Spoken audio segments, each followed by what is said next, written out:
13 years ago, Modern Warfare 3 was released, and when it ended, it was good. It was a solidified ending that made a lot of sense.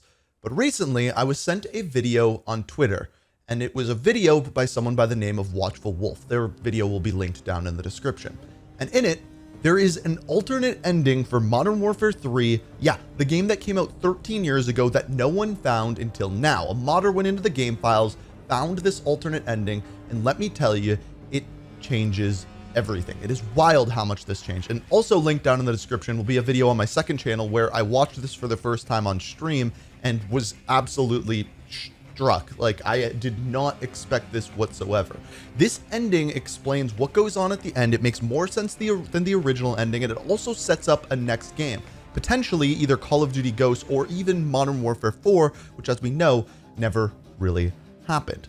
Now, to fully understand this ending, we have to take a couple of steps back and look at how the game originally ended, and then I will show you this ending and explain exactly what was going on with it, because as I mentioned, this is absolutely wild. So Call of Duty Modern Warfare 3 explains the story of essentially World War 3. It's the world against Vladimir Makarov, but the world doesn't know that because at this point Task Force 141 is disavowed. They kind of have to work in the dark and try to save the world from beneath the shadows. Now, at this time, Makarov is raining terror on the world. He is bringing chemical bombs to various areas of the world. He actually stole the Russian president, and on top of that, his daughter. So throughout the campaign, Task Force 141 is working to thwart Vladimir Makarov's action. Eventually, they interrogate the bomb maker Volk, and when they do, they find out the location of Makarov. And seemingly, when they are finally one step ahead of them, seemingly having him in the crosshairs, once again, Makarov is one step ahead of them. Knowing that they are working with Yuri, they set off some bombs, and Soap McTavish, the main character, or at least one of them in the game, is brutally and deathly wounded.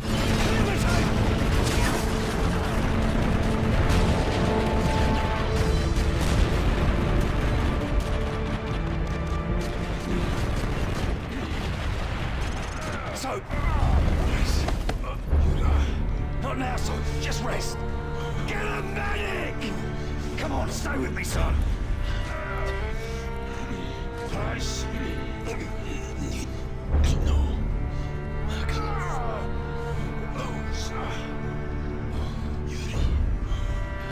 Oh, no! Soap! No! Soap! You have to go now! Get off me!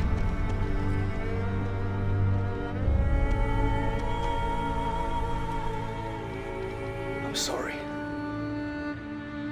Needless to say, Captain Price is really not happy with this. They go on further, and what they end up doing is, with the help of Delta Force, end up saving the Russian president and his daughter from a diamond mine. They do this alongside Delta Force, but when they escape the mine blows up, and Delta Force is stuck inside, leading Sandman to be stuck in the mine and presumably pass away. There's a reason why I'm bringing up these couple things you'll see in a minute. So after they end up saving the Russian prime minister and his daughter, this ends World War III. The prime minister comes out and he says, okay, USA, actually good guys, Makarov, bad guys. So the world changes their position and everyone is against Makarov.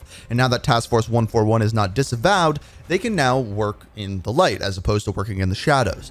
So they are told the location of Vladimir Makarov, somewhere by the name of Hotel Oasis in Dubai.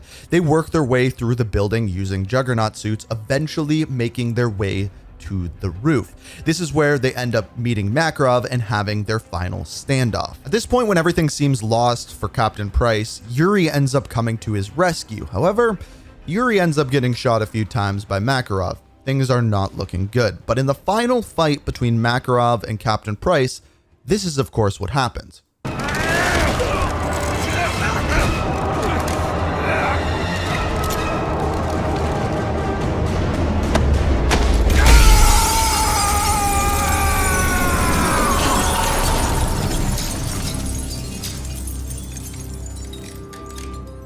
Now, this ending is great for a lot of reasons. They get in the fight, they smash through the glass. Captain Price lands there and watches as Makarov hangs and smokes his stogie.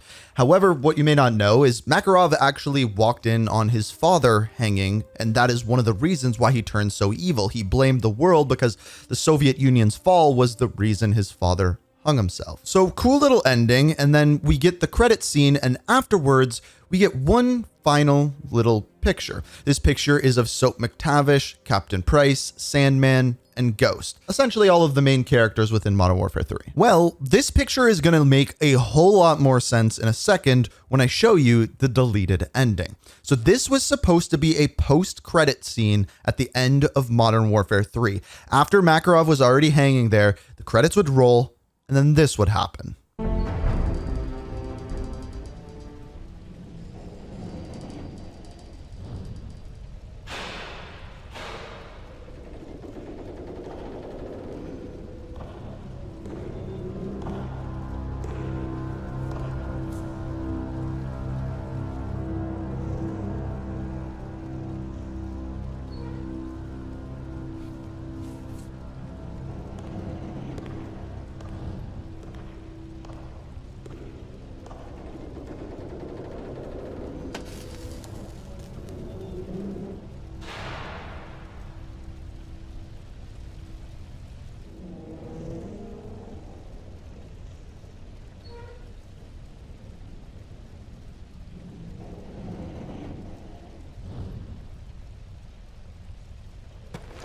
All right, let's start out with the easy part of this. So at the very end of this little cutscene, we see Captain Price let go of his cigar and everything fades to black. Now this could signify one of two things. Either he passes out, or I think more likely, he actually dies. Yeah, Captain Price dies at the end of Modern Warfare 3. And the reason why I say this is because remember that image that they show at the very end? We'll take a closer look at this image. Let's start out with Ghost. Back in Modern Warfare 2, as we know, Ghost is shot, killed, and burned by General Shepard. Then we have Soap McTavish. Soap McTavish is killed at the hands of Vladimir Makarov. Then we have Sandman. Sandman is stuck in the diamond mines at the end of Modern Warfare 3. It collapses and he dies as well. So without this extra cutscene, the only living person in this picture is Captain Price. But we add that ending in, all of a sudden, every single person in this picture has passed away. And that makes this entire image make a lot more sense. Then we get into the more confusing part of this ending. We have the character in the background who walks in. He's a mysterious character. We can't really tell much about him, but clearly what this was doing is trying to set up the next Call of Duty game. A new villain kind of appears, and that would be who we were dealing with in Modern Warfare 4. But as we know, that never happened. So who was this mysterious character? Well, there's a couple of things that we can learn. If you zoom in on this character, the first thing that you can clearly tell is that this character is bald. He's also seemingly wearing some sort of trench coat. So this brought in people's first theory that this is Imran Zakhaev. As we know, at the end of Call of Duty 4, Imran Zakhaev gets shot, but both our characters get medevaced before we could actually confirm that Imran Zakhaev was dead. However, one major issue with this, if you take a closer look at that video, this character has his left arm. However, we know that Imran Zakhaev does not. So therefore, Imran is off the table. Option number 2. This one you probably figured out by the thumbnail of this video, but that is of course General Shepard. At the end of Modern Warfare 2, we never once again confirmed the death of General Shepard. However, we did throw a knife into his eye. General Shepard was another character that was bald, but most of the time we saw him wearing a hat. However, if he went dark and kind of hid in the shadows because everyone knew he was evil, maybe he was bald, wearing a trench coat, maybe an eye patch, and well, this is who we got to see in this little image. Maybe that was General Shepard coming back to check in on things. It's possible, but again, no way to confirm it. Theory number 3. This ties in with the fact that our next Call of Duty game was not Modern Warfare 4. Maybe this cutscene was meant to set up Call of Duty Ghosts, Infinity Ward's next game, which would mean that that character that we are seeing on the other side of the building would be an evil character by the name of Gabriel T. Rourke. He was the ghost killer in Call of Duty Ghosts, and guess what? He indeed was bald. And I did some fact checking. It appears as though the timeline of this would actually work out, because in Call of Duty Ghosts, Gabriel T. Rourke was taken into the forest in South America and brainwashed to become an evil character, a ghost killer, in the year 2015. That process took about a year, and after which he was then released to hunt and kill ghosts. Therefore, it would make sense that in the year 2017, when this Dubai mission takes place, that he could be there, maybe hunting down Task Force 141. It is possible, and possibly a connection between the original Modern Warfare trilogy and Call of Duty Ghosts. Option number 4, that was a brand new character, and it was meant to set up a Modern Warfare 4 game, which at some point, probably in the development of Modern Warfare 3, got scrapped, hence why they got rid of the cliffhanger cutscene.